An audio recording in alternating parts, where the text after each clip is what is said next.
Welcome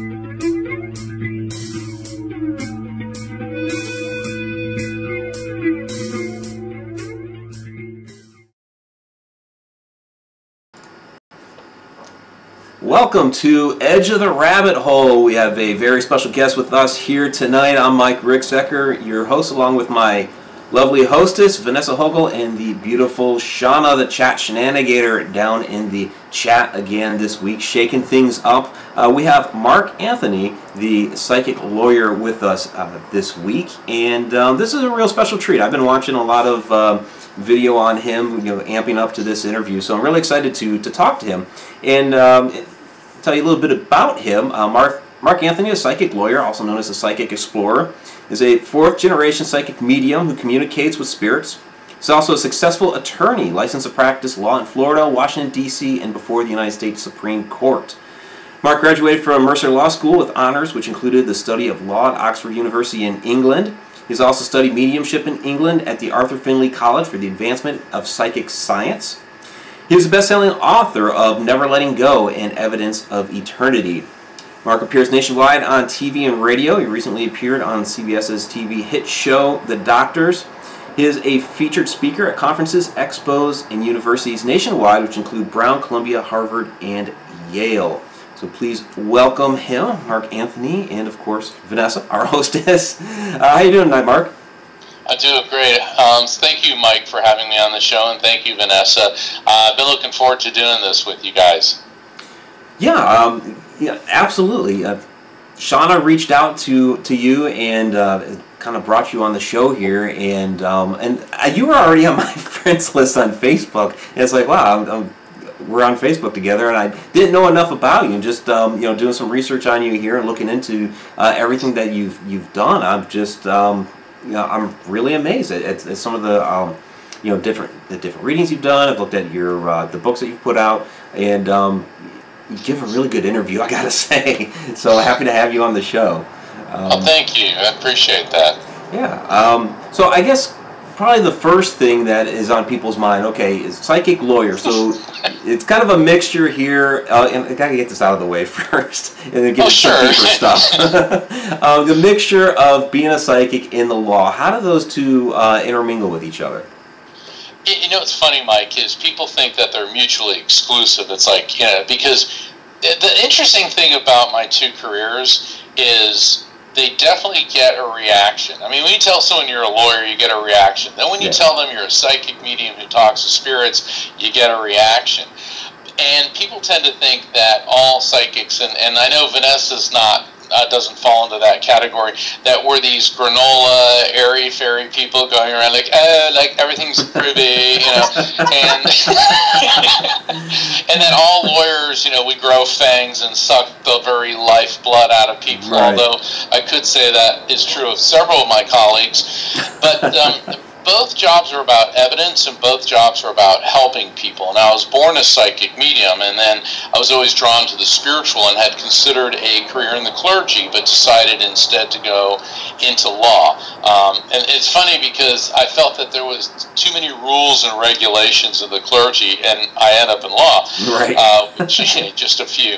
So, but as an evidential medium, and Vanessa can attest to this as well, we have to verify that the information coming through is accurate and identifies who the spirit or spirits are.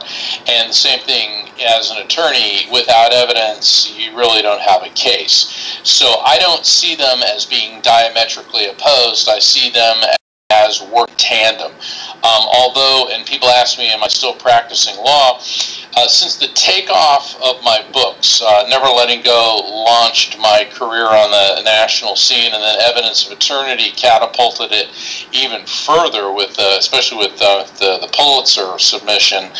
And now the demand for me as a medium and as a public speaker at conventions and expos and universities, this takes up all my time. So, I still appear on shows like this one and others where I talk about when the legal system and the paranormal collide, or I do legal commentary on high-profile cases. So I hope that kind of sums up the whole psychic and lawyer dilemma.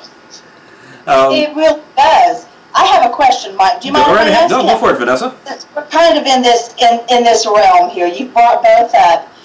I'm fascinated how you've married the two together, partly because you have to. You know, you have one that chose you, and you have another that you chose. Right, yeah. Chose you, and then you chose to go into the legal field. My question is, I've often wondered how one who is in that same situation would be viewed by their peers. How were you able to marry the two in such a way to not be discredited legally or bashed legally, so on and so forth? Well, all of the above has happened, and what I found is a lot of my colleagues, or rather adversaries, were scared of me, which is not a bad thing when you're practicing law. And there's always going to be the naysayers. There's always going to be people, no matter who you are or what you do. I saw an interview with Chris Martin from Coldplay, the lead singer, and he said, whenever you put yourself out there, there's always going to be somebody that's going to find fault with it. And I don't worry about the negative people and the cynics and the closed-minded people and the religious fanatics. They have their path, I have mine, and I know what I'm doing is real and it's right, and it is helping people. That's all I wanted. I love that answer. That's awesome, because that's how we all do it when we're not legally, you know, in that profession, but we do what you and I do otherwise. There's always somebody with an opinion, and we all know what opinions are. So I'm very pleased with that answer. That's what I wanted to know, Mike. You go. No, we could play right into that. But it does seem that, you know, your abilities have helped you in the legal field, where you've been able to help guide law enforcement. I know you, some of your other interviews have talked about jury selection. So can you tell our audience a little bit about that? Absolutely. See, people, they misconstrue or misunderstand being psychic.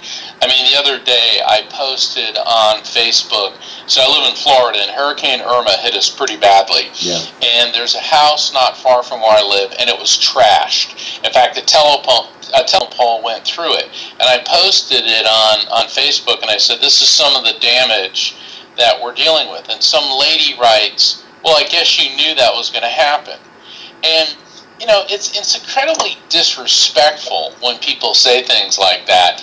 And, you know, I wonder, how would she feel if she posted that someone in her family had died, or her house was destroyed by a tornado, or she contracted some horrible disease and I made a joke about it? You know, people have to realize that the golden rule, do unto others as you would have them do unto you, is not just a slogan. That is a true way of life. And, you know, using psychic ability doesn't make us all-knowing and all-seeing. It gives us insights. And we were joking before we went on the show, for the benefit of the listeners, Mike, Vanessa and I were laughing because, you know, people think, well, why don't you just get lottery numbers? It's like, oh, like we never asked. And because that may not be what we're supposed to do in this life. Perhaps if that happened, we would be led astray, or maybe that's not what we're supposed to do and what the focus is. Now, certainly if the other side wants to give me those numbers, I promise I'll do good with it. But it isn't about winning the lottery. It's about helping people heal from the death of a loved one, about establishing evidence to prove to people that life is indeed everlasting. And quite frankly, that's a lot more important than driving around in a new Maserati, which I wouldn't say no to, but in the bigger scheme, I'm making a joke there, but in the bigger scheme of things, it's more important to understand that when we physically die, who and what we are lives on, and that is worth more than all the lottery numbers in the world. That is the lottery. The lottery is being able to take somebody whose child is missing and help them find them, if at all possible. The lottery is being able to give a message to somebody whose loved one perished in a way that none of us could conceive. You know, the lottery is being able to ease suffering. That's so scary. Yeah, absolutely. I was giving a talk at Columbia University, and it was open to the public. And there was this big guy there. I mean, I'm 6'1", and I'm looking up at this guy. He was like 6'5", big. This big African American guy, big muscly, and he stood up. He goes, "I want to say something," and I'm like, "Okay." And he said, "Until I read your books," he said, "I was on the verge of suicide. My life was going down the drain. I was so crushed by grief, and your books turned me around." He says, "I have a college degree now. My life is on track, and I owe it all to you." And I never met this guy. He read my books. They helped him, or rather, they pointed him in the right direction. And let me tell you, all the naysayers and the criticisms, none of that means a thing. Touching people's hearts like that guy, making a difference in his life, that's what this is all about. Yeah, it's very, very humbling when you have people approach you like that you've helped them to, such a degree. And I know, Vanessa and I have talked about it, how there's a lot of people that we've talked to and interacted with that have, thanked us for helping them realize they're not crazy. They've just had some experiences and what have you. So, yeah, that's absolutely fantastic that you're getting that kind of reaction from your book. And that really is what it's all about. Is we're here, helping others. It's not all about us. We're sharing our experiences and what we've learned and all that along the way, and hopefully that can help somebody else. That's a good point, Mike. And when you just said we're sharing our experiences, the way I look at it is we're explorers, we're scientists, we're on a mission of discovery, and we're compiling evidence and observations. And then on a show like this, you present the findings and let the audience, let the listeners make up their own mind, as opposed to saying, "Well, this is what I found, and you have to believe this." Right. And that's the problem. I don't want to get all into religion, but it's like when people say, "Believe what we're telling you," and there is no other interpretation. Well, perhaps some of the things that they're telling us are actually metaphors as opposed to a literal interpretation of things. And for you and I to say, "Well, we did a paranormal investigation of this house, and it's definitely inhabited by 14 different demons, and they all want to suck the brain right out of you." Okay.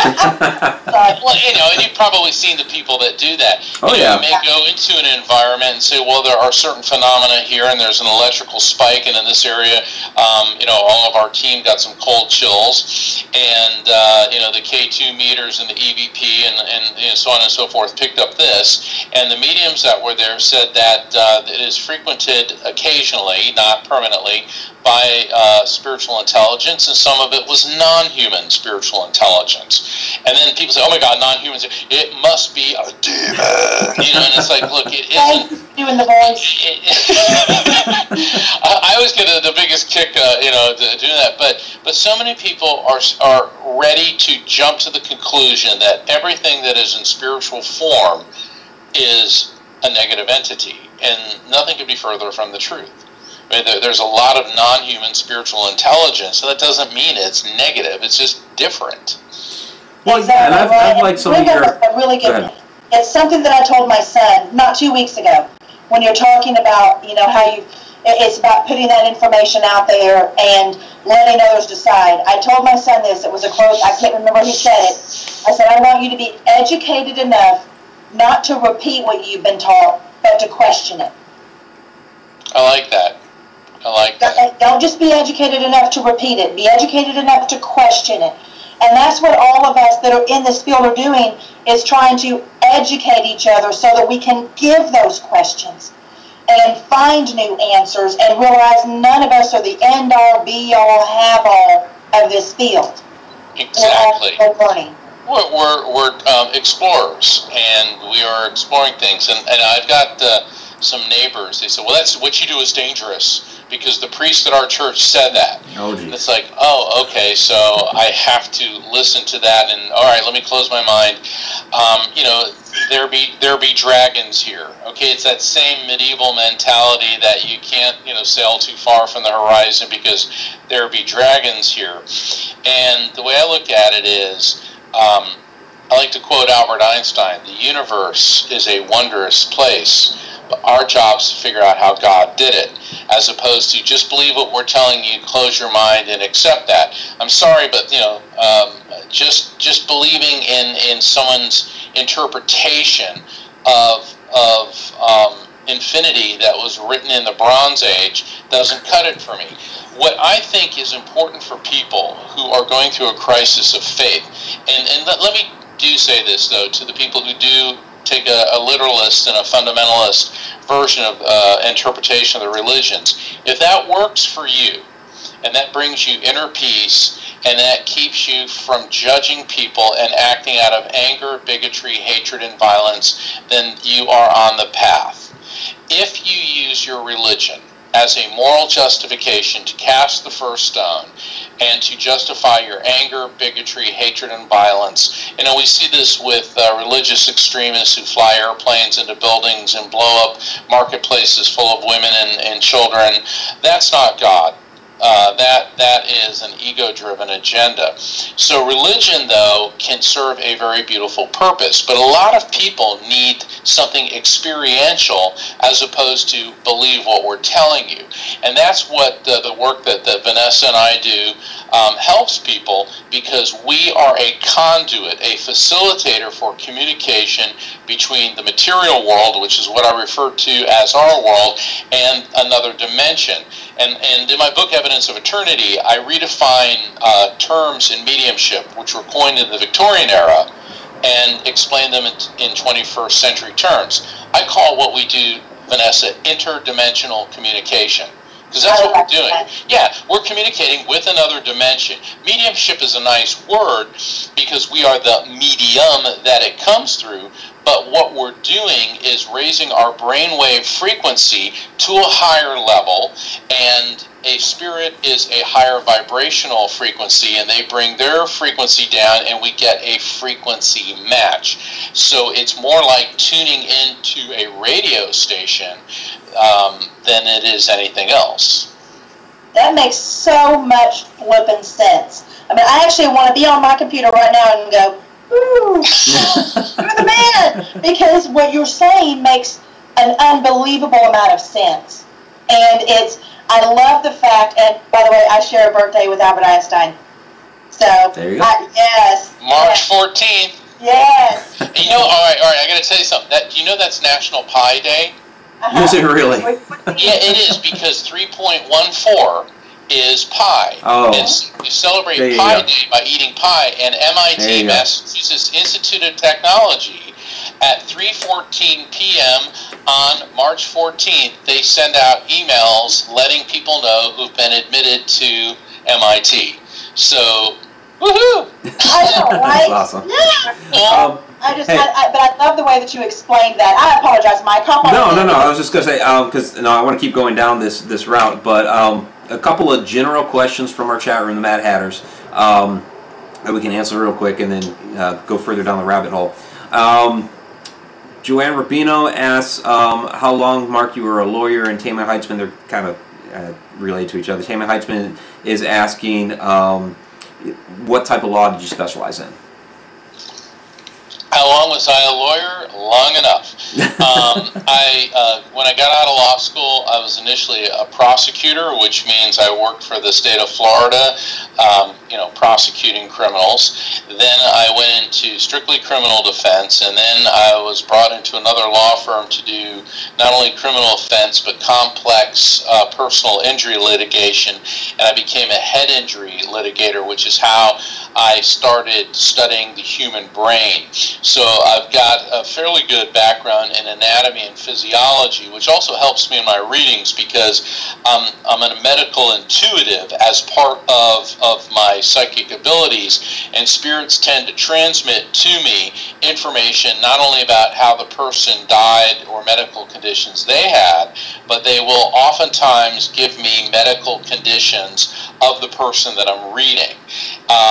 So those are the primary areas of the law that I practice. I also did some Social Security disability, and I served as a mediator, but pretty much the criminal and the personal injury litigation was the focus of my practice. Okay. But for people who say, well, are you a real lawyer? Yes. Yeah. I am a real lawyer. I have tried over 300 jury trials, represented over 10,000 people, tried over 1,000 bench trials. I am a seasoned trial attorney, and I am licensed to practice before the U.S. Supreme Court. Never got a chance to actually argue a case there, but you know, it's really kind of neat to do that.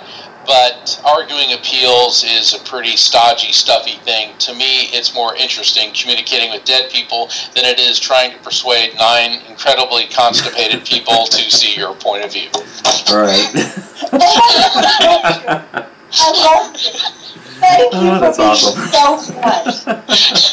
It's a rarity that we get somebody on this show that will just be as fucking blunt as I am.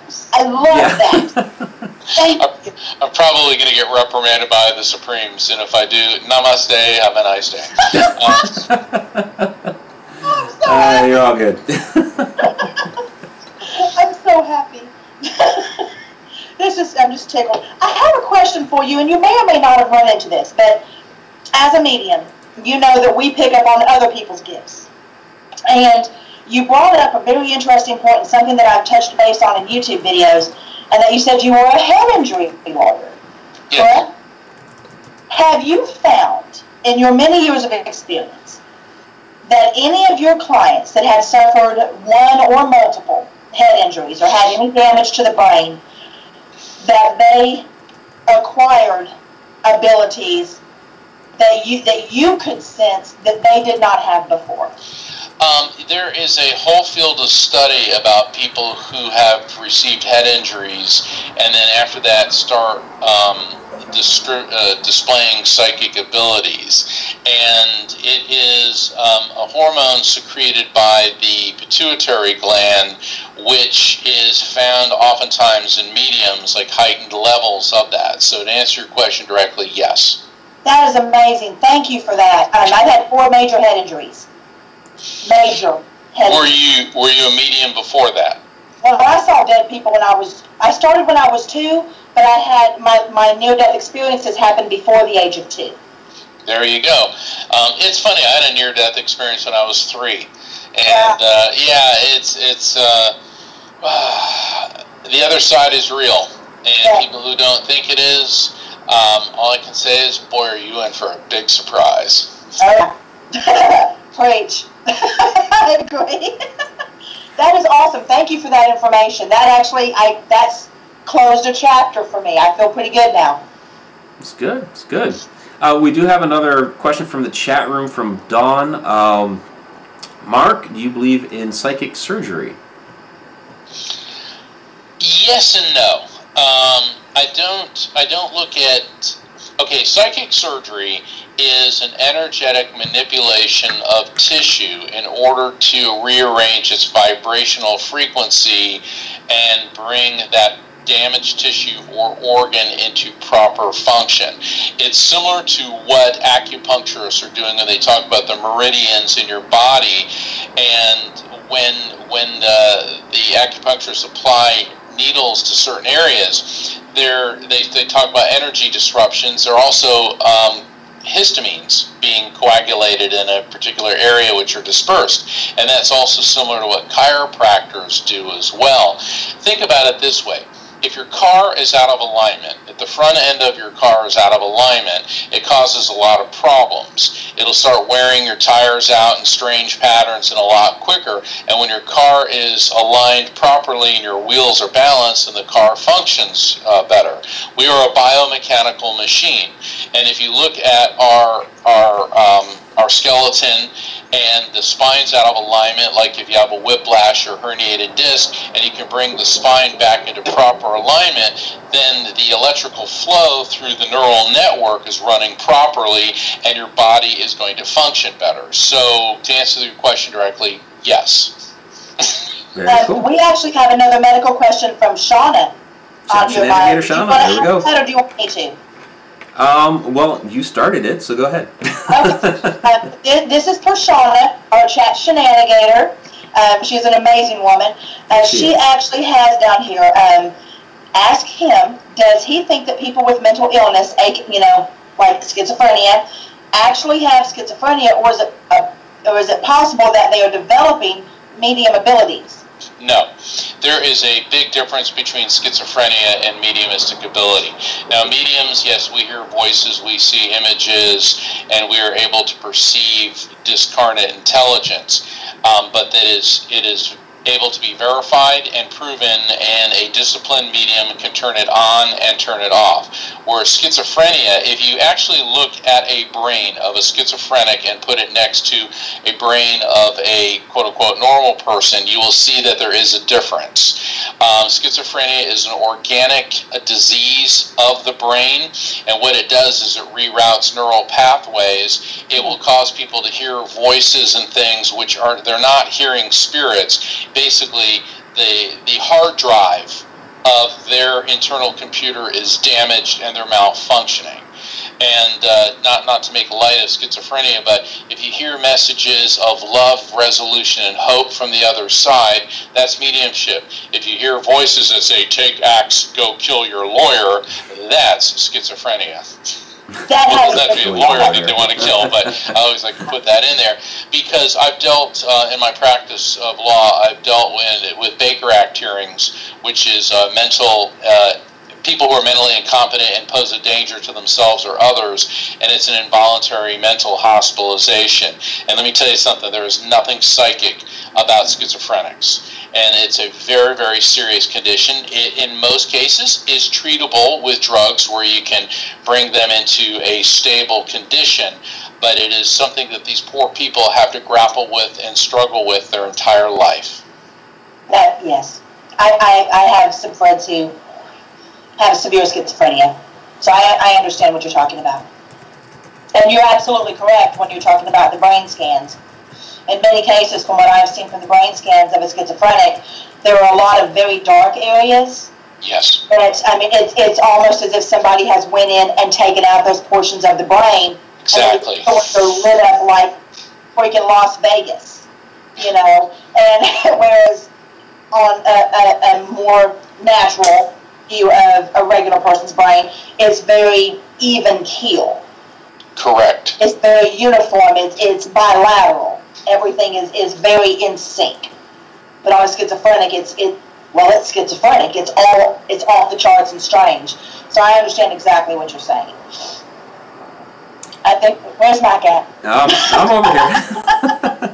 I was checking the chat while you two were talking, so because I'm trying to get, there's a lot of questions coming in. You guys are asking some fantastic questions. It's great. Yeah. So, Fran Molino, Tom McNicholas, kind of asking the same thing about working on cold cases, and if your abilities has helped you with different cold cases. I know Super Woody Boy was also trying to, re-ask the question about your abilities in working with cases. So, I've been as people who saw my appearance on The Doctors, that was a cold case that I gave some insights on.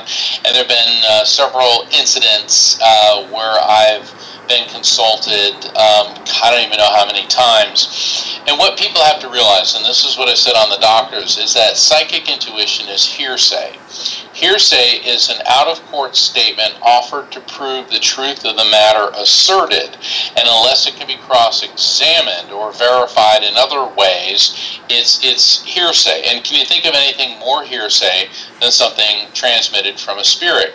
Right. But what the advantage of having psychics work with the police is that we can pick up on information that can lead the police on the right path to then locate admissible evidence. And so maybe we'll get a license plate number or a description of the person or a name or a location where a body is buried, or we can get some other data. And people say, well, why doesn't a murder victim just come through from the other side and say, oh, that person murdered me, and there's their address, name, rank, serial number, social security number? Right.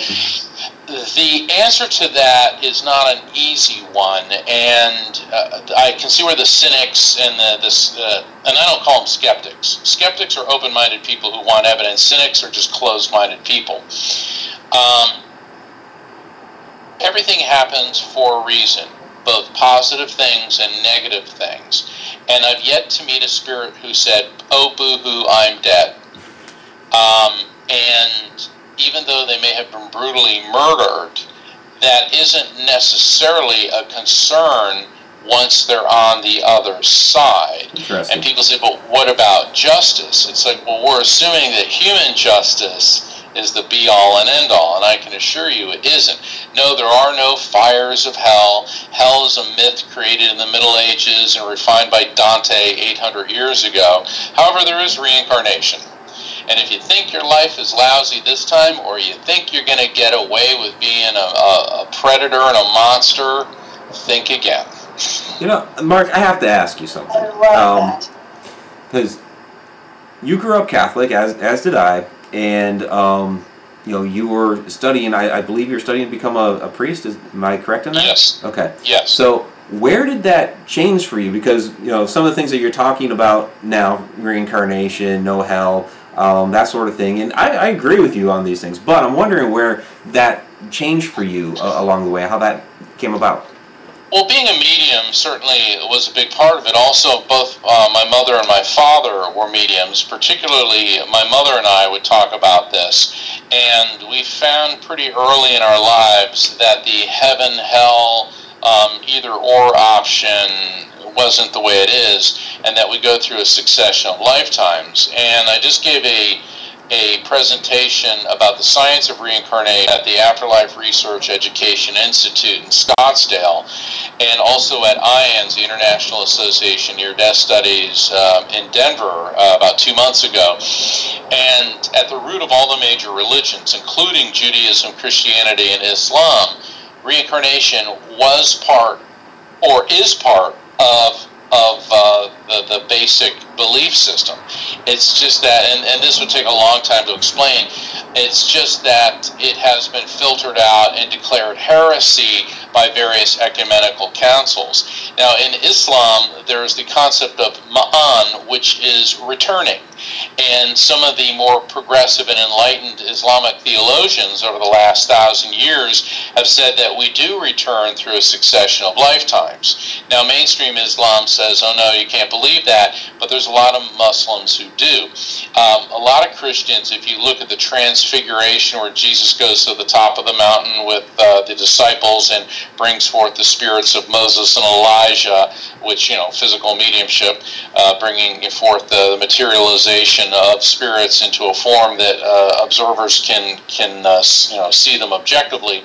And then when Jesus is asked, you know, well, are you John the Baptist or Elijah? And he said that, well, Elijah has returned, but he appeared in the form of John the Baptist. Well, Elijah lived 800 years before Jesus and his cousin John the Baptist. So a lot of reincarnation specialists believe that that is one of the passages in the Bible that didn't get edited out, which does discuss reincarnation. So even though there's this heaven-hell dichotomy in Judaism, Christianity, and Islam, that isn't necessarily what the original form of these belief systems held. So I just gave you a Cliff Notes version of my presentation. Okay, the so Digest condensed version. Yeah. So piggybacking on that, Zippy Davis asks, if there is not a hell, then where do demons come from? Demons don't exist. People think that there is this hell with this James Bond type villain sitting there with running around with pitchforks sticking in the butt and all that.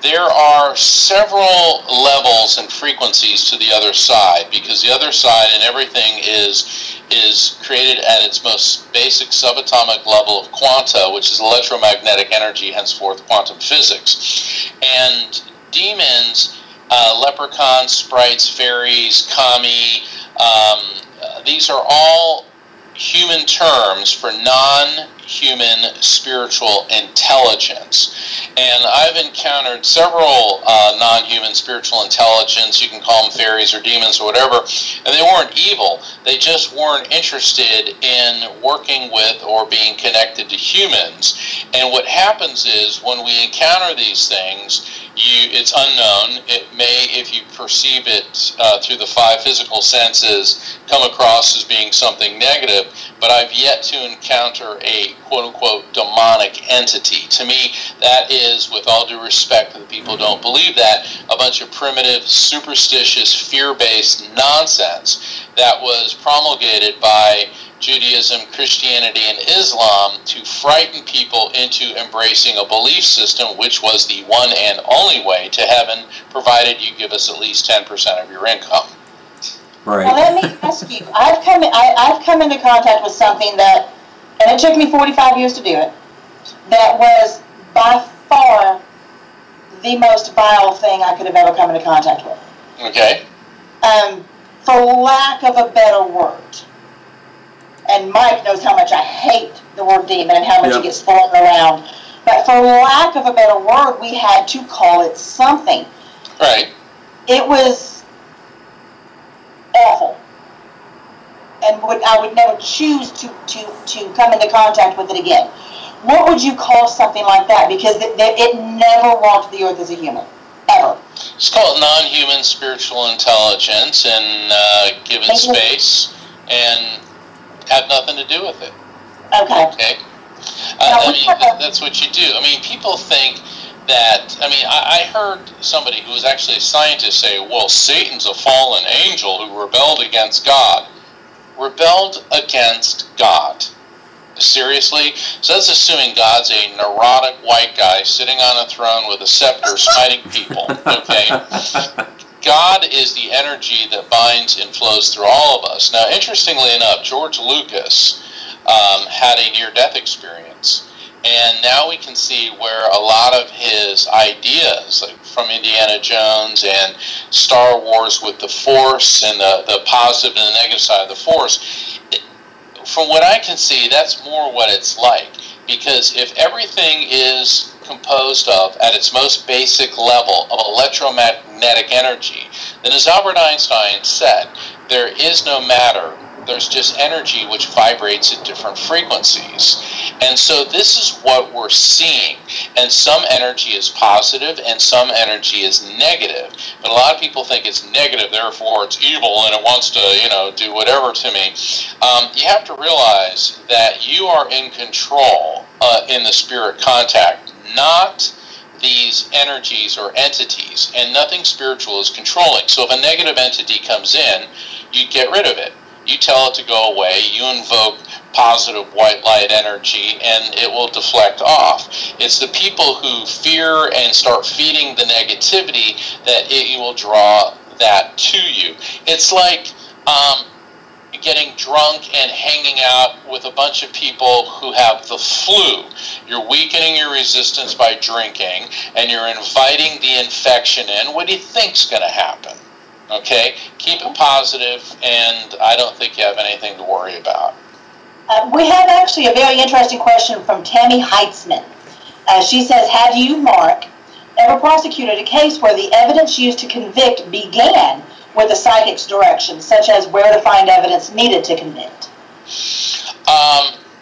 As a prosecutor, no, but I've been consulted to provide the police with information, and in one instance with military intelligence. And the problem is, see, people watch these shows like CSI and all that, and they think that there's a murder, and then later that day you get the results back from the forensics lab, and the case goes to trial the following Wednesday, and you get a conviction by Friday of the following week. Let's say there's a murder. Well, by the time the police collect all the evidence and the leads, that can be 6 to 8 months, maybe a year. The forensics, I mean, it just came back, the toxicology test on Carrie Fisher. Okay, Princess Leia, who died, when was that, back in December or early January? Yep. Okay, so the toxicology report, how long has that been? And that's not unusual. And then there is the inevitable delays of the court system, 18 months, 2 years, whatever. So the psychic intuition that led to some of the evidence is one piece of a greater puzzle. But you can't go into court and say, Your Honor, all of this information came from a psychic, so it must be true. And certainly that's when you would get laughed out of the courtroom and the case dismissed. Shane. You're awesome. He is. They're lovely, by the way. Kind of flipping back. You guys got a good show.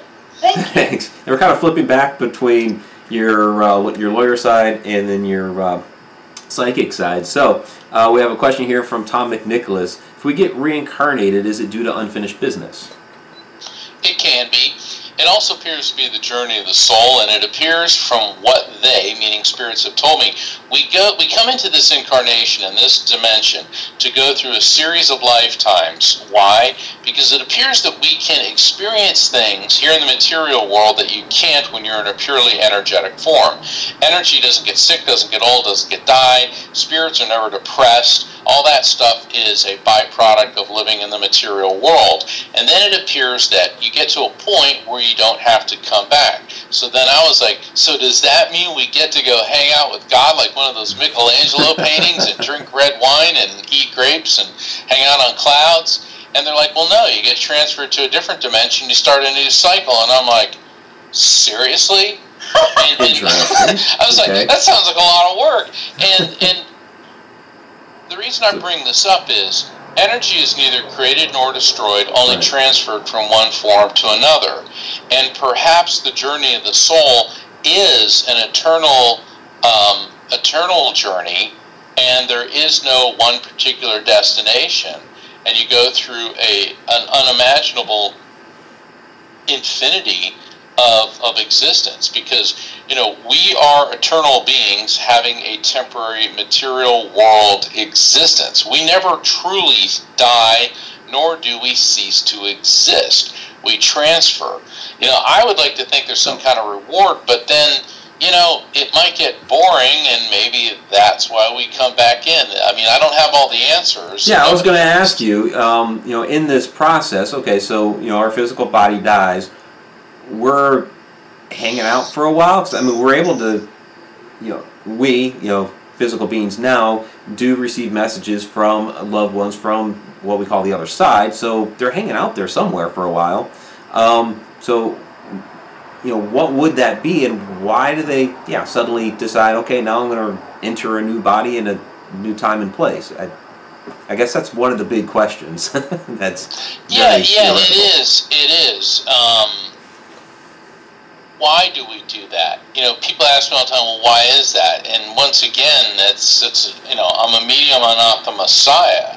And I have insights. I mean, I have residual memories from lifetimes that have no correlation or anything I can relate to in this existence. And I've done case studies of people who have very accurate memories of prior lifetimes, and ones that were only maybe 15 or 20 years before they were born, and they could even be introduced to family members from the prior incarnation.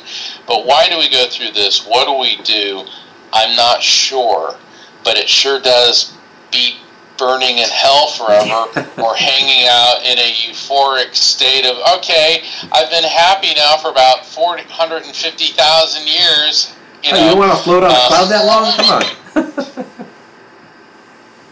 I have to thank you real quick. You're the first person who has ever admitted publicly that I'm aware of, and if I'm forgetting somebody, I apologize.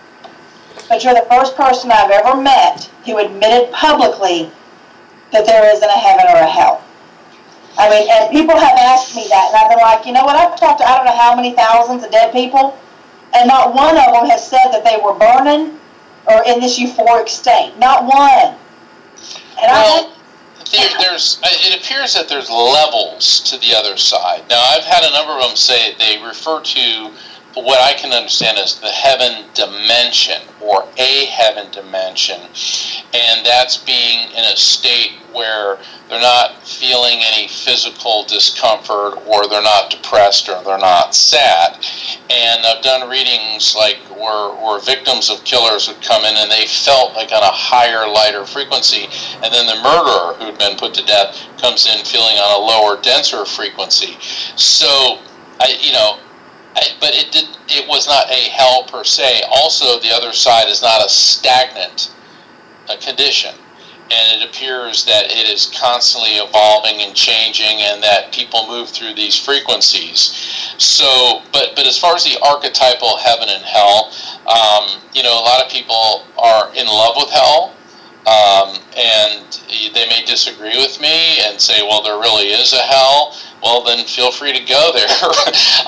But I don't believe in it because it doesn't exist. It's a fairy tale. It is based on medieval superstitious nonsense to frighten people into conforming to behaviors and rules created by man for man to keep men in power. True. I absolutely agree with that. 100%. Yeah, definitely. We have a question from Super Woody Boy. Mark, have you seen the reports of children that have past life memories of World War II veterans? Yes, James Leininger comes to the forefront. In fact, I did part of my reincarnation presentation focused on him. And he was a toddler when he started talking about being shot down in a Corsair at Chichijima, and he referred to his ship as the Natoma Bay. And he had 3 G.I. Joe dolls, Walter, Leon, and Billy. And he talked about his best friend, Jack. So his parents did some digging, and they found that there was a USS Natoma Bay. Corsairs flew off of it at the Battle of Iwo Jima, and they found that a Lieutenant James Hudson Jr. Was shot down at Chichijima, and 3 of the pilots he worked with were Leon, Walter, and Billy. They went to a reunion of the Natoma Bay, and Jack Larson was still alive. And so this little 6-year-old kid, now he's like 6, comes up, starts telling them about all these girls they dated and all these things that they did. And this guy's like, this kid's got to be James Hudson. He knows things that nobody could possibly know. Right. And they even introduced this little boy to the 84-year-old sister of James Hudson, and he even knew about people in the family that had had affairs, and a picture, or rather a painting that their mother had done, and the woman said, this boy is somehow part of my brother. And this is not an unusual thing. In fact, Dr. Ian Stevenson from the University of Virginia, he's passed, he was the first person to take the scientific method and apply it to observing reincarnation, particularly with children. He did over 3,000 case studies of children who could remember a prior lifetime, to the point where the biological family that he was living in now was one thing, but the family from the prior lifetime they could actually go to, and the child could verify things. So yeah, so this is an incredible field of study, and of course there's the naysayers. Oh, the kid was blah blah blah, and it's all But there's always going to be the people who shoot everything down, and healthy skepticism is good, but skepticism can become the religion of negative nihilism, where your head is so flooded with the word no, and it is so flooded with your own ignorance that you will never be persuaded by anything. So a true skeptic is somebody who is open-minded and says, I don't know until I see persuasive evidence, as opposed to, hi, I'm a skeptic, I don't believe in anything because it's all a fraud, because I knoweth all things. Yeah, it seems some people deny everything just for the sake of denying it. So, Mark, do you do past life regressions? No. I do not. I do not. That's not something that I specialize in. I had one done years ago, and it was very interesting. Very, very interesting, and hit on a number of lifetimes and things that I've always been fascinated in, time periods I've always been drawn to, that the person doing the reading had no clue about. Okay. Interesting. Let's see what else we have for questions in here. Vanessa, you want to throw something out here while I look back through the chat again? Just real quick, I was going to tell Mark here, my son, who at the age of 2, I mean, he was a very well-spoken a young man. He's 14, almost 15 now. And he used to tell me all about Pangea at 2. Wow. At 2. So, I mean, I've believed in this for as long as I can remember. Having my son is what got me out of the broom closet, because I had walked away for a long time. But it's whenever I have those skeptics come at me that way, and I want everyone listening to know this, and I'm sure you've dealt with this as well. All I ever say to somebody who says that they don't believe is I don't even get offended anymore. I just say I don't have that option. I'm very pleased that they're comfortable enough that they do. I don't have that option. And that's one thing that I'm seeing here through our Mad Hatters, as we like to call them, as they're talking through this, is they're relating so well to you. You're talking to them like a dude. And you're stating facts, and you're just being open and honest, and it's making them very comfortable, and that's not something that everybody does, and I appreciate it, and I hope you know that we all appreciate it. Oh, thank you. Well, I also think that the nature of this show tends to attract intelligent people, because, I mean, somebody say haunted radio. First off, it's a great name, okay, because haunted sells, all right, and it gets people's attention.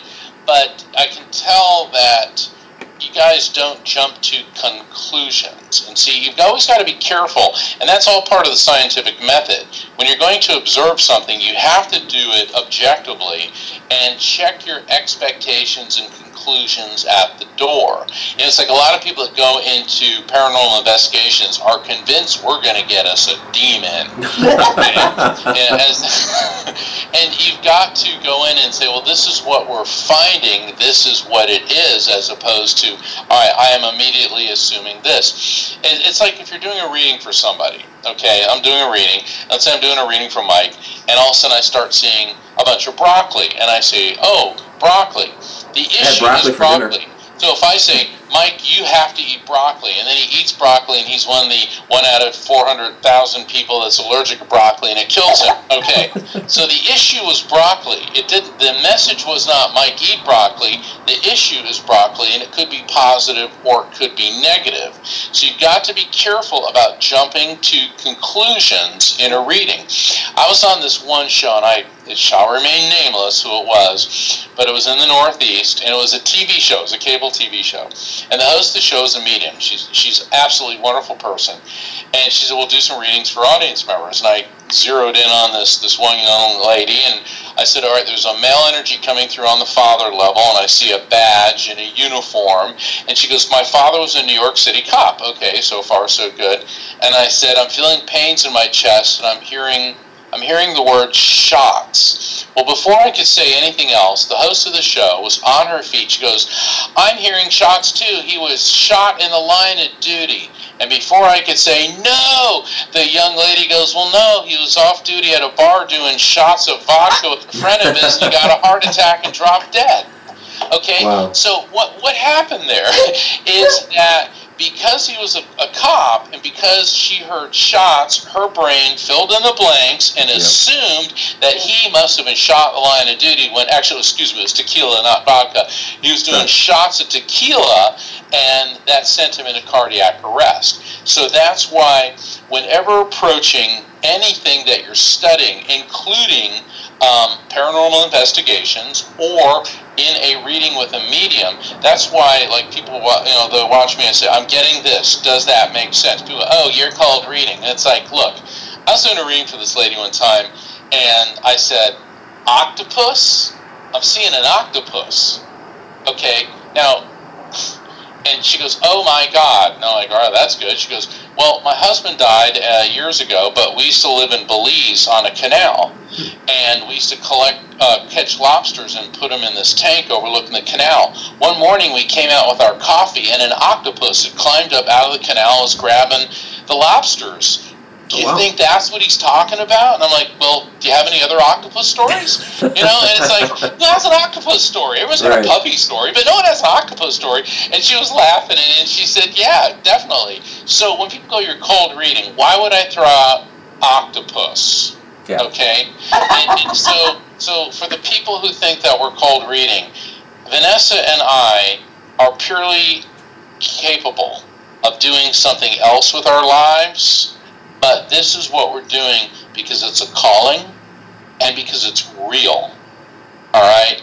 Going around, and there are phonies and charlatans out there, and anyone with 2 bits of common sense can spot them. But for those of us who are legitimate, we're not going to throw out something like octopus to see if we get a hit. I would love your opinion on this because I didn't know. I was so virginal in my approach to doing this when I stepped out that I've always called it cold reading because I figured I don't know anything about anything. No one gives me information. Every single case I work on is blind. And even when I do a medium reading, a tarot reading, I'm like, "You're not allowed to speak until I go through all the cards. I'm giving you a full reading before you're allowed to say shit." Okay? And that's my rule. I'm very strict about it because I don't want to be persuaded or coerced to say something else. So where does the cold reading, where did I get lost in, because I've heard that's a bad thing, but I'm like, well, what it is, it's the term. Cold reading is a term for people who observe the client and look for visual cues and ask particular questions to elicit information. Now, we've all seen the movie The Wizard of Oz, right? Remember when Dorothy runs away, and this is before she goes to Oz, and she runs into Professor Marvel, and he tells her to close her eyes, and he's going through her stuff, and he goes, and he looks at a picture of Auntie M, and he's going, "There's a woman, an older woman." She goes, "Oh, Auntie M." He goes, "Well, her name is Emily." You know what I mean? It's like, that is such a good example of what cold reading is. And that's why I always tell people, and it's on my website, evidenceofeternity.com, for people who want to get a reading with me, and it says, "Do not tell anything about me, about yourself, or who you want to contact prior to the reading, because we want to keep everything objective." And we don't want to be tainted by what's in our brain. We want the information being transmitted to us to be pure and unadulterated. Absolutely. Thank you for that. What do I call this shit then? Blind? Blind reading? How about untainted? Okay, you want to pure and untainted. Say that, just explain to people that please don't tell me anything about you or who you want to contact, because I want to make sure that the information coming to me is being transmitted by a spirit and not a preconceived notion. Very true. Very true. Thank you. See, I learned something. There you go. I learned something every day. Every day. Except for how to buy breads. So, Mark, is it like you and Vanessa? I mean, you have a special gift. Is it something that other people can develop, or they're only going to get so far, or how does that part of it work?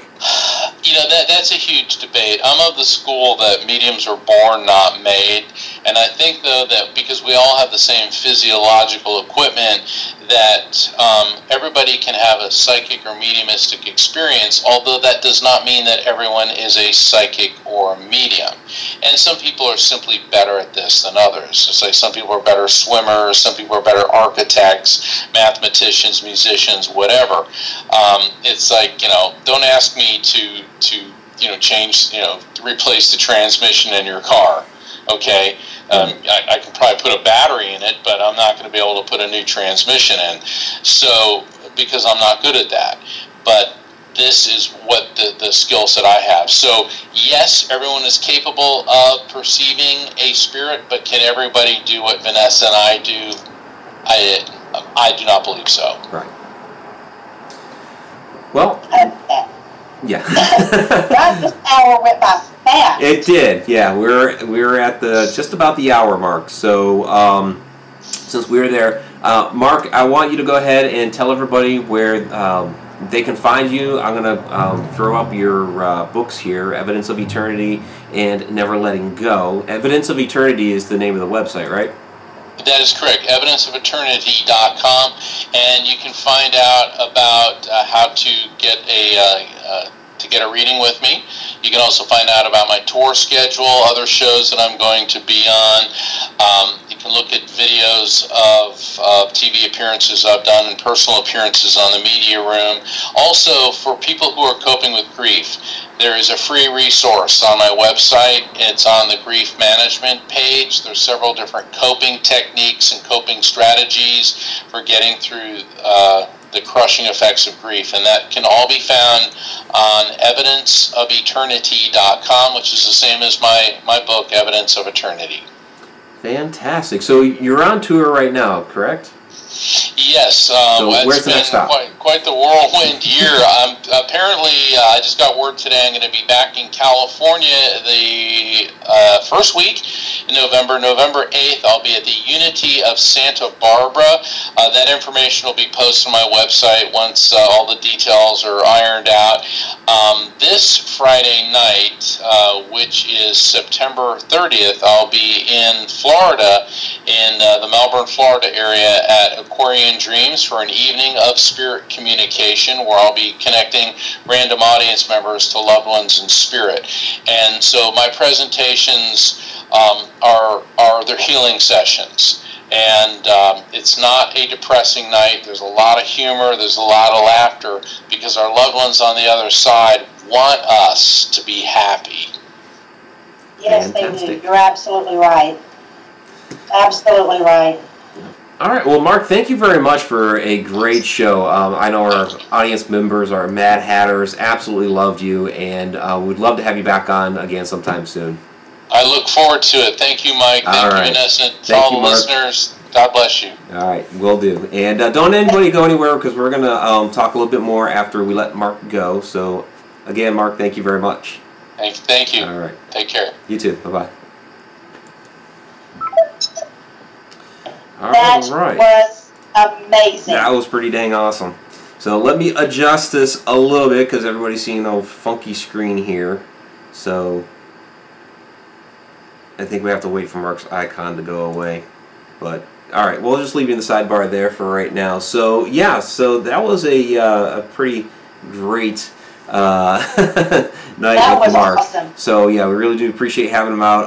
I saw there at the end Woody asking a question about Mark's family, and yeah, his parents are psychic mediums. They didn't make it a profession like he has, but it is within his family. So okay, and it looks like this has corrected itself. So let me adjust this again a little bit. Because there is something else we need to talk about, everybody, and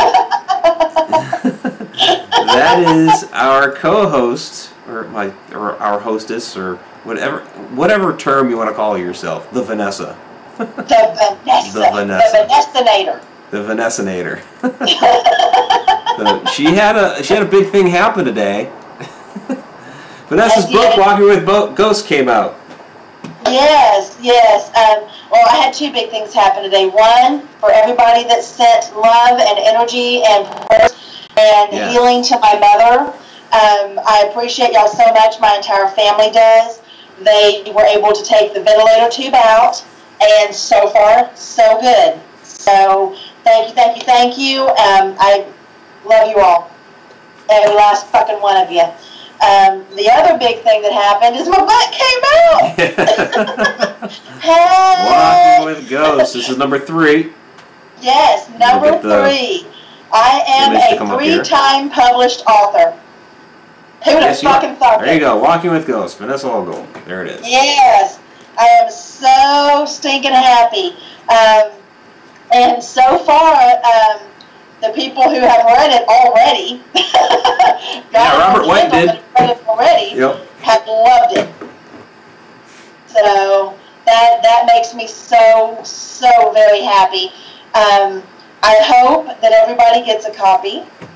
And if anybody purchases a copy off of Amazon and wants it signed, if they'll pay to mail it to me, I'll pay to mail it back. There you go. So, because I know how hard it is. Because I can't order hundreds of them myself to sign and then have people pay me. I don't have that kind of scratch up front. Yeah, it becomes a little cumbersome when you keep a stock and an inventory and all that. So. Exactly. I mean, I have to be careful with that. Plus, with the different shows coming up, and then I have a signing at Sandalwood and Sage here in Norman on November 4th. So I've got to have them for that too. There you go.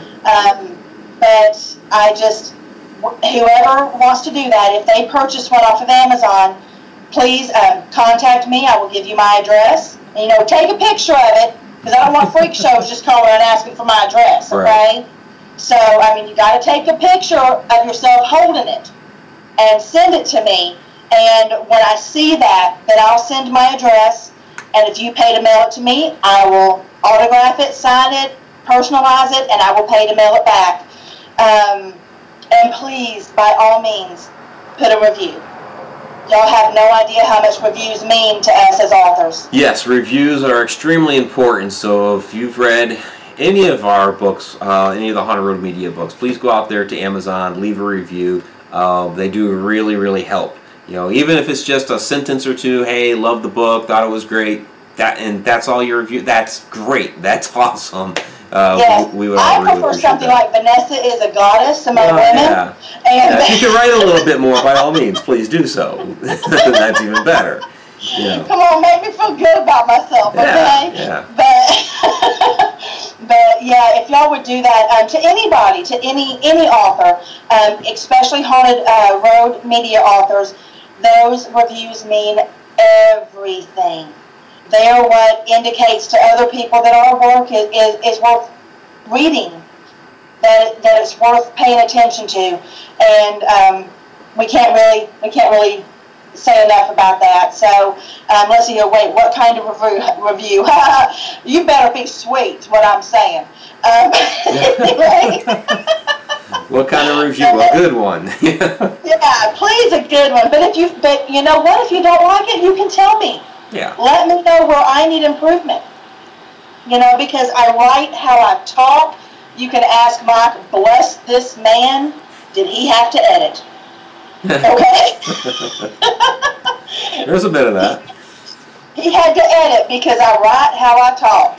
She does. She does write like how she talks. And yes, I do. But hey, how proud are you that I kept the curse words to a minimum? You did. I mean, there were a couple of F-bombs in there, right? It wasn't too bad. I tried to keep it, PG-13-ish. So I tried. I could have been dropping the bomb every other word on some of those investigations. Oh, but I'm sure. I'm sure. Yeah, I was in there a little bit, but not too much.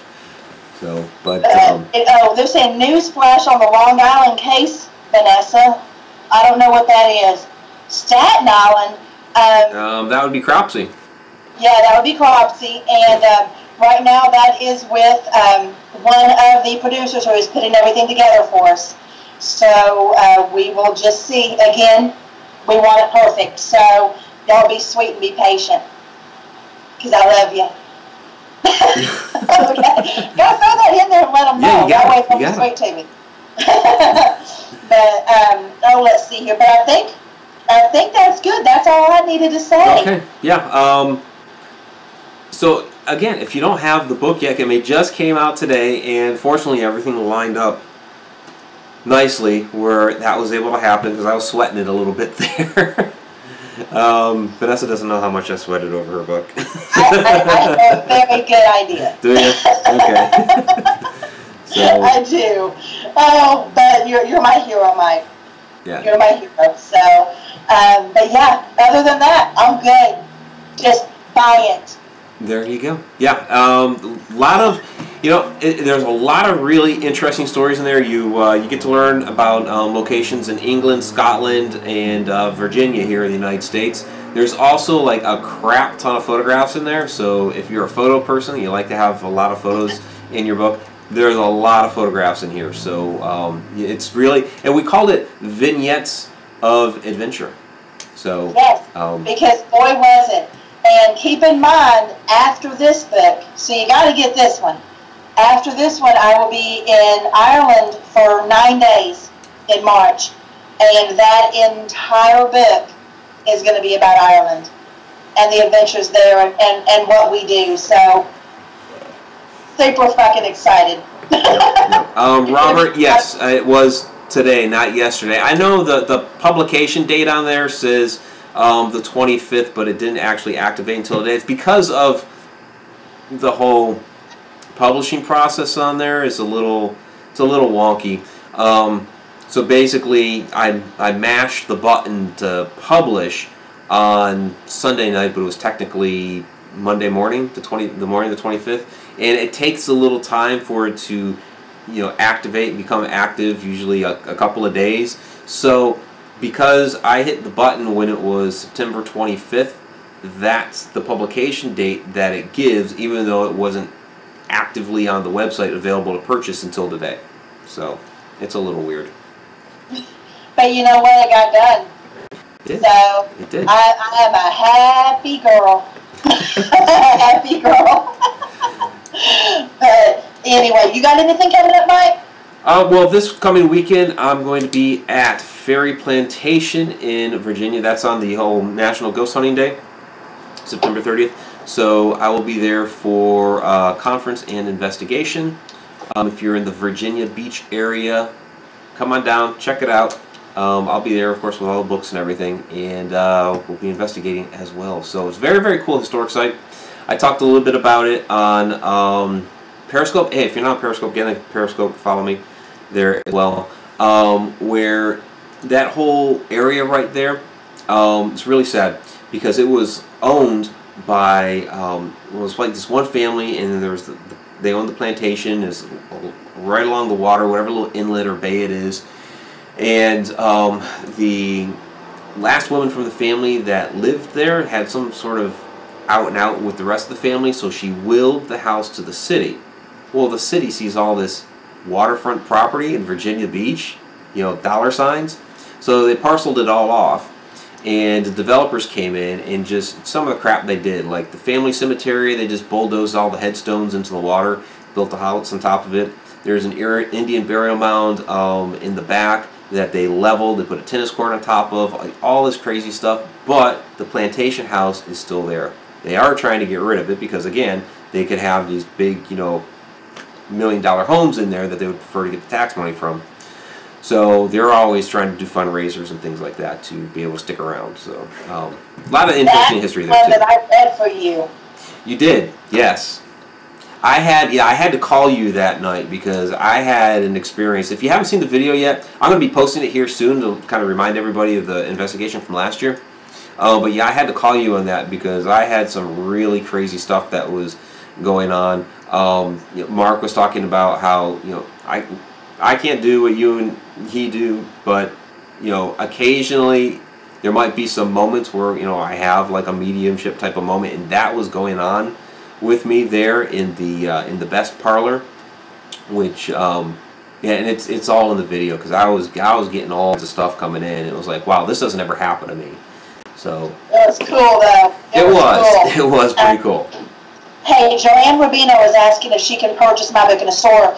It's sold on Amazon and through Hunterbird Media right now. However, if you go to a bookstore, you can generally ask them to order in the book. Yep. If you don't want to go through Amazon. Now, I don't know if that means they will charge you more for it. I'm not certain, okay? That is definitely an avenue that you can address. Yeah, if you're worried about Amazon, because sometimes they can be floopy, go through Mike. Yeah, that's at the price is at the discretion of the bookstores. You know, whatever price they want to set on it. If they want to make the price higher, they can. If they want to make it lower, they can. The suggested retail price is $14.99. So, I've seen some of my books online, like Giving Up the Ghost, going for $35 a piece. Yeah, that happens. Lynn's is asking what my Periscope name is. It's Mike Ricksecker. It's tied into my Mike Ricksecker Twitter account. So, just to let you know. But yeah, it's you'll see stuff out there like a third party will pick up the book and then sell it for more, and sometimes you'll see autographed copies out there that are being sold, which Vanessa already told you how she'll hook you up with an autographed copy and how to do that. So. Yeah, but you have to have a picture of yourself holding it. I will not just give anyone my address. So I'm very strict about that. I have a couple of stalkers, so I have to be very careful. Okay. Right, that happens. Yeah. Anyway, okay, I think I'm good, honey. I'm gonna have to take my doggy to go potty. Yep, that's fine. And thank you, Fran. I'm glad you like the 360 videos. We'll do some 360 work at Ferry. We'll go live from the Ferry Plantation as well, and there'll be more stuff coming up on that. So just stay tuned. And I think that's it. Oh, something I wanted to mention. Oh, Q&A for the Patreon. I'm going to be filming that just after I get done with this, because we need to get that out before the end of the week. So if you have a question for it, last minute question, throw it out there so that we can do the Q&A video for you. The shirts, I was already supposed to have them in Thursday or Friday, the new ones. I'm not dealing with this local printer anymore because it keep getting pushed and pushed and pushed. So I will get them sent as soon as they come in. But real quick, Vanessa, you know I gotta throw it up there. And Vanessa already got one of these. Oh, and yeah, Sean's reminding me I gotta do shout outs. Come on. Yeah. But I should have worn it tonight. You should have worn it tonight. If it will cut. There it is. The I'm into witchy shit. Okay, so we have this at spreadshirt.com. You can find it if you just go to the Haunted Road Media Facebook page, and it'll link you right to there where you can order the shirt. So I'm into witchy shit. This is from Vanessa last week. She was talking about witchy shit with Shauna, and this just popped in my head one afternoon. It wouldn't get out of there until I made the shirts happen. So those are available right now. Yeah, I'll put some links up on the Haunted Road Media page or website, but right now you can go to the Haunted Road Media page on Facebook and get those. And so and I got mine in literally like 2 days, 2-3 days. Yeah, it seems to get sent really quick. So I was really surprised that you got yours that quick. Super Woody Boy is asking if you get a cut from Amazon. She does. It goes through. I mean, it's a traditional publishing setup. So basically, any of the purchases that are made, whether it's Amazon, a bookstore, independent, outlet, whatever, all those royalties basically come into Haunted Road Media, and then Vanessa gets her percentage. Exactly. Yeah. Yeah, I didn't self-publish. Right. So this is the traditional publishing contract between Mike and myself. So the book goes out there, and then everybody gets paid, and then I get paid. Right. So that's a traditional setup for a standard author. So but I give Vanessa a higher percentage than other publishers do. Yes, he does. Because I'm sweet.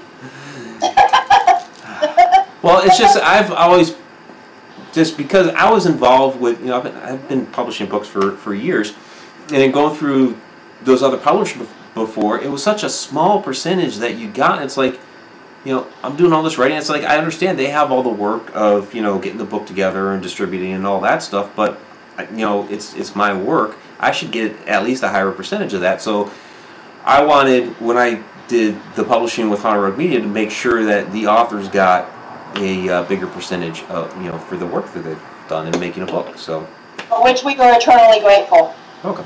So let's do the shout outs. I know you got to take the dog out. So yeah, she's dancing. So Shauna, my love, thank you very much for shenanigating the chat as usual. Marsha Morrison, thank you for dropping in tonight. Tammy Heitzman, thank you for your questions as usual. Robert White, thank you for already getting Vanessa's book. I know you got the Kindle. A live feed on it. And you did a live feed on it. That was freaking awesome. So thank you for that. Andrew Cubbage from Oklahoma, thank you very much. Out there in Cushing. Charmaine Charms, thank you. Tiffany Dinsmore, thank you very much for dropping in tonight. Dawn, Spooky Spectacular, thank you as usual. Appreciate that. Zippy Davis, thank you as always. And Zippy is like really quick on like even our regular videos, dropping comments on them. He's on top of it. Tom McNicholas, thank you very much. And hey, Tom also is a new patron of ours out at Patreon. So thank you, Tom, for that as well. So yeah, it's awesome. If you don't know what I'm talking about, patreon.com/HauntedRoadMedia, we've got all kinds of other stuff out there too. Some like behind the scenes videos. I was talking about the Q&A video that we'll be having out here pretty soon too. So okay, you get back. Super Woody Boy, thank you. You had a bunch of questions tonight, as you usually do. Andrew Cox, thank you very much as always.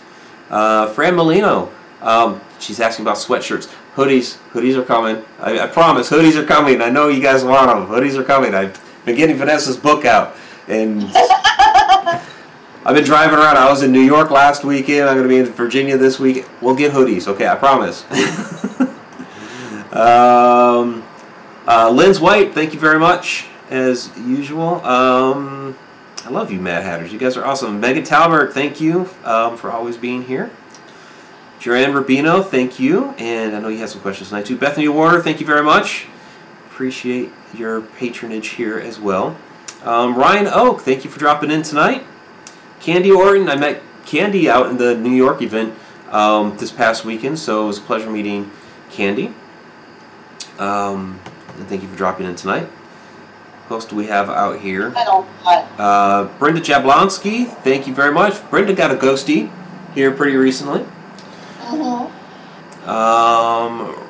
Did I say Ryan Oak, or is this a different Ryan? You did. Okay. We had Lynn's White, Robert White, Andrew Covage, Spooky Spectacular, Fran, Cindy, Tammy, Thomas McNicholas. You already said Zippy. Andy Cox. I think we got everybody that's still sticking around. You did. Okay. All right. I know that Carrie Parrish. Carrie Parrish was in earlier. Yeah, and there's people that were in earlier that aren't there now. So, and Shauna, you were the first person I mentioned. Yeah. Charmaine, Tiffany. I'm just making sure here. Okay. Because I kind of went in. And if we missed you, we're not meaning any offense by skipping. If Diane Hilbert's in here, shout out to Diane Hilbert. So, because I know I missed her like 2 weeks in a row or something there at one point. It was like, dang it. Diane's here all the time. You got Candy already. I think. We got everybody. I think we got everybody. Yep. Okay. Well, I think that's going to be about it. We've lingered here a little bit longer than we usually do. We just wanted to spend a little bit of time highlighting Vanessa's book before we, or after we had Mark on. So if I was thinking about it a little better, we would have just had a show for Vanessa tonight about her book, because there's some very cool things about it. And we would have done Mark next week or something, but stuff. I'm okay with it. He was awesome. He was very, very awesome. He was awesome. That's going into the log of one of my favorite shows ever. Yeah, that was very, very cool. And we'll work on getting him back. It was a great show. I enjoyed talking to him a lot. And he has a lot of great ideas, a lot of great insight, a lot of great theories. I agree with him on a lot of things. There's some things I'm like, but for the most part, yeah. Next week we are going to have James Anito, demonologist, on. So looking forward to that. Awesome. Yeah, he's a cool guy. So awesome. All right. Well, that's going to be it, everybody. Again, thank you so much for watching tonight. Had a great show with Mark Anthony. For Vanessa Hogel, our hostess, and Shauna. It's been a long night. And for Shauna, our chat shenaniganer down there in the chat room, I'm Mike. Have a great night. And this has been working slow all night. The button's been working slow all